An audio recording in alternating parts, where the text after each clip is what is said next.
Hello and welcome to the first episode of Chef Seth. Today I'm making the classic box Velveeta macaroni and cheese. Sadly, it's not regular homemade kind. And to start off, I took the liberty of taking 6 cups of water, pouring it into my saucepan, and putting the saucepan on medium heats. And you'll notice it begins to boil.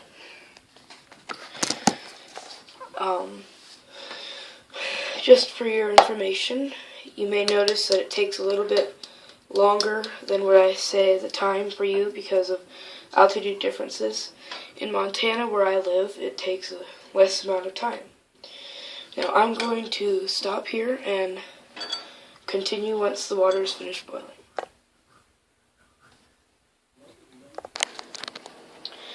Welcome back, and as you can see, my water is boiling.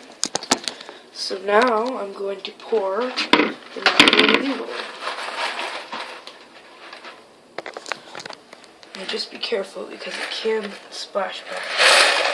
So pour it in very slowly.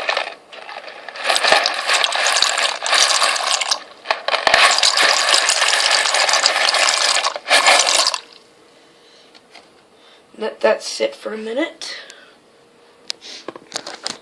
to finish boiling. Sorry about that, steam from the water always gets it. And when these noodles are finished, they will be quite delicious.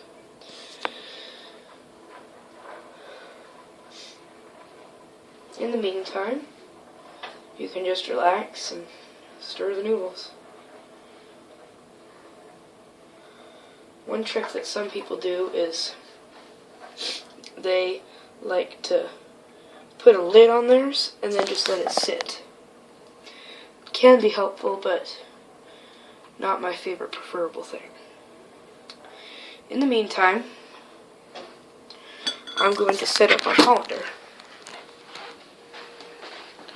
So, if you notice, my sink is empty. Nothing at all.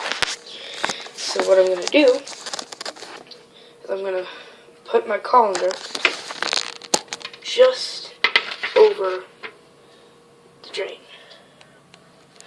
That's a trick that works every time. Now another thing that I like to go ahead and do, since we're almost complete, is I like to go and grab a pair of scissors.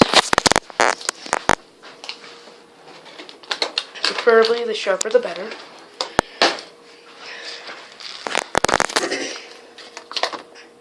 Very sharp. So then I'm going to bring my cheese packet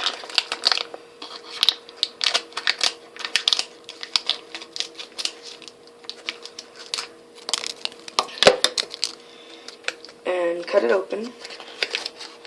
Then leave your scissors handy. I'll show you why in a minute. Meanwhile, after setting that down so it doesn't affect anything, check your noodles again, stir them, and then you want to check and see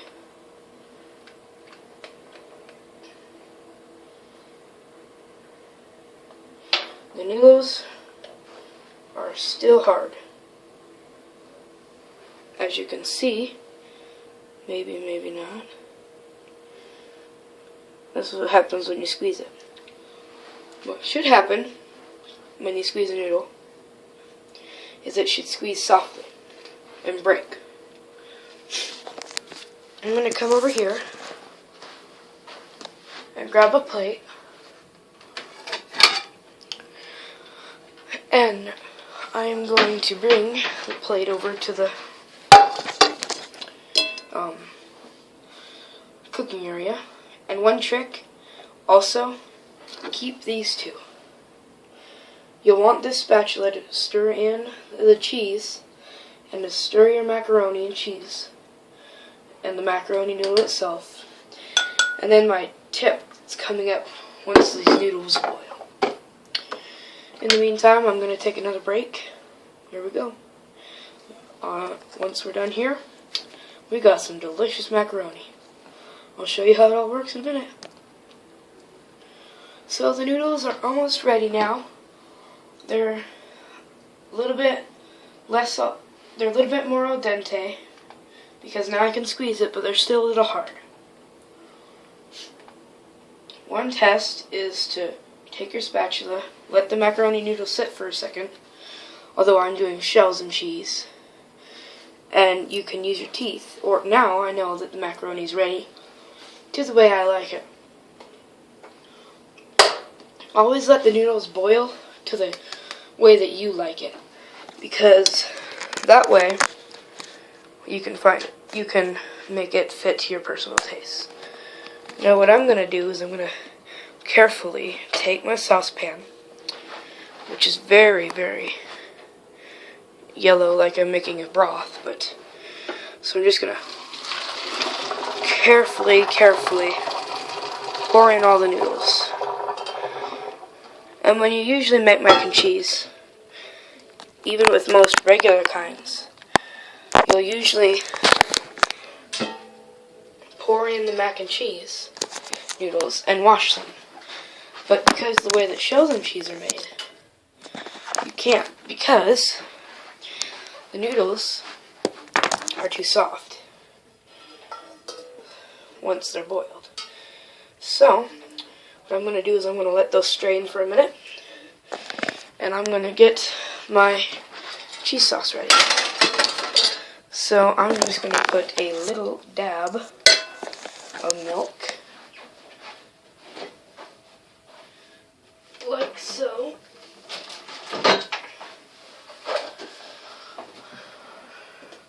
And I'm going to pour in not even enough to fill the bottom. I'll show you in a second.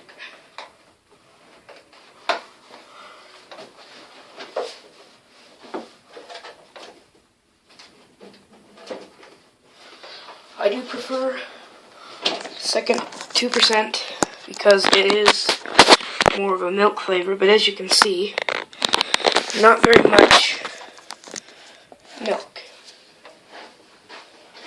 So now I'm going to come over and grab my noodle, strain, I'm going to let it sit for a second over the pot to get anything left that didn't get out. Now the next step is pretty simple. I think it's the easiest step yet. Just pour it in. Just simple as that. Catch as many noodles as you can. Now we're getting to the third step. What you're going to do is you're going to take your cheese packet, which I have right here, I prefer the liquid, and you're just going to squeeze from the bottom up. It takes a while to come out, I know. And once you've given it all that you can, I'm going to show you that tip that I've been talking about. Some people prefer when they put in their milk to make it creamier, they use a measuring cup, as I said, to keep it. I don't, because I don't use that much. Now the final step is cut along the edges, and I'll show you why I do that. Now the package, keep the bottom so that you can open the package.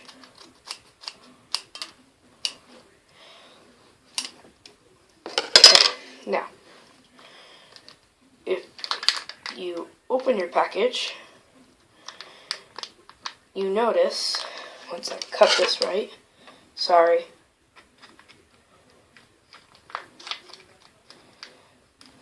about this, it's taken a second to get this to work. Okay, you seem to notice all that goodness. Now what I'm going to do is I'm just going to scrape the inside with my spatula. Now I like this icing spatula because of this little fun tip, because it has a harder side that picks up more cheese, and it takes up less space in your bowl. Although some people do not like using it at all for anything but icing, because it is thin and it doesn't stir in nearly as fast. But that's your personal opinion. You can use any spatula, it works, but this is just my personal favorite. So, this is the best I can get.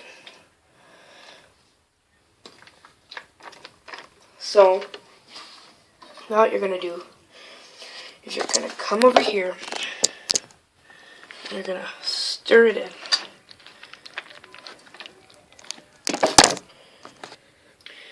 You may notice that I've completely stirred it in, and it may look like there's not very much noodle, and it may look like there's not very much cheese, but that's only the size. They're small, so they make less. Now here comes the easiest and most fun part. Taking your macaroni and cheese and putting it on the plate. Now, I'm not going to eat this whole bowl, but you sure can. No one will argue with you. I still prefer homemade 4-cheese mac and cheese, but this works for me. I'm going to put this on a plate, and you can serve it with anything. It's pretty much a perfect thing. You can serve it from croissants to bananas and even to mangoes. So, serve it with anything you'd like. In fact, the other day I had salad and mac and cheese, and it was the best thing ever. One of the best parts about this, I get to lick the spatula. This is Chef Seth signing off today. Hope you get to lick your spatula too.